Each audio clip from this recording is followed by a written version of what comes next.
And we're joined here by Mike Breen, the lead play-by-play announcer for ABC, doing all of the NBA for you and finishing up the Eastern Conference Finals and then heading into the NBA Finals.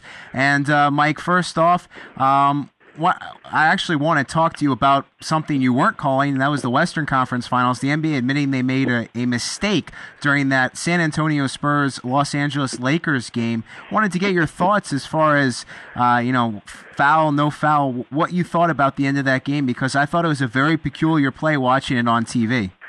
Yeah, it was, Dennis. I thought in watching it right away, they had to call a foul. Sometimes there's incidental contact that doesn't affect the play, doesn't affect the progress or the motion of the offensive player, but that one clearly did. I mean, Derek Fisher landed on Brent Barry's shoulder, and it forced him to have to adjust. He couldn't get a clean look at the basket, and because of that, I mean, even though it would have been a difficult shot, you still have to call it. And there's a lot of argument. People say, at the end of a game, you shouldn't let a call decide it. But I don't agree with that at all. The league has maintained that what they want to do is they want to make sure the game is called the same in the first quarter it is the fourth quarter. I believe that's the way it should be. And that one, it certainly should have been called because it affected the way Brent Barry wanted to make the final play.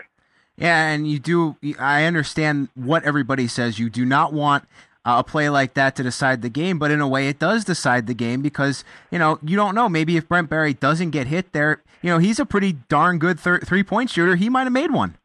Right, and he was so hot. He was having a great game. And I don't, people say don't let the officials decide the game. Well, it's being naive. The rules in the game that the officials have to make sure they enforce. And just by nature of it, they're going to decide games. Their calls will decide games, but it's the players' movements and the players' actions that make the officials have to make those calls that will decide the game. So that's just, to me, it's a naive way of looking at it by saying, let the players decide. Well, there are rules in it that have to be enforced, and that's why the officials are part of it. You just hope that they make the right call. In this case, they didn't. Mike Breen joining us from ABC Sports. Denis Brown here on Coastal Broadcasting. Now, Mike, let's talk about tonight. Let's talk not so much tonight. I mean tomorrow night for the Eastern Conference Finals.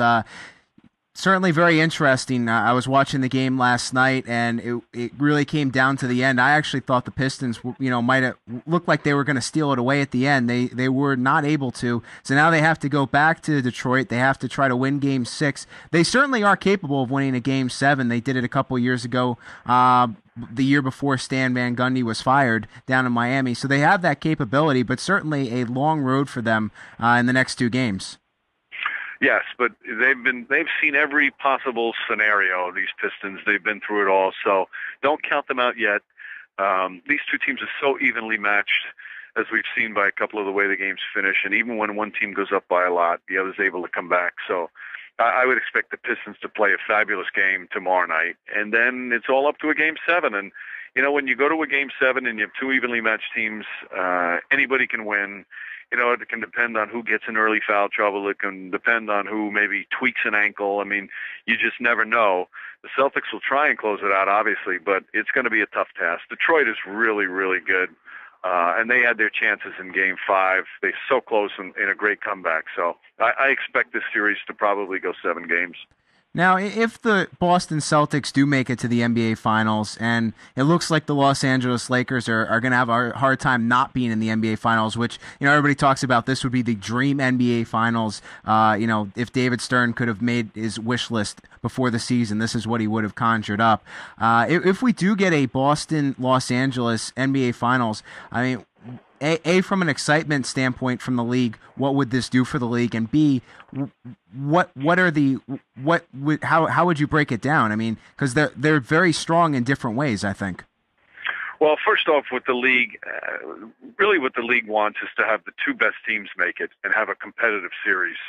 What you want to do is have a finals where, it can go 6 or 7 games and build drama and draw in fans.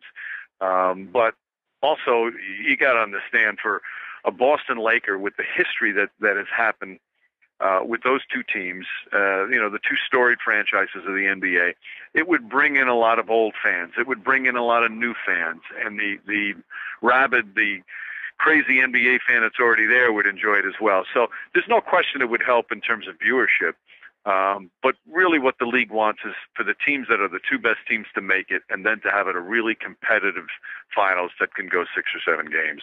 As for the matchup, it'll be really interesting because the Lakers are playing at such a high level right now. There's a couple of really tough matchups for the Celtics in that.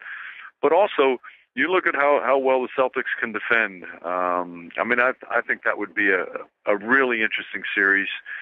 Garnett to be able to go and finally play in his first final. Same thing for Ray Allen and Paul Pierce.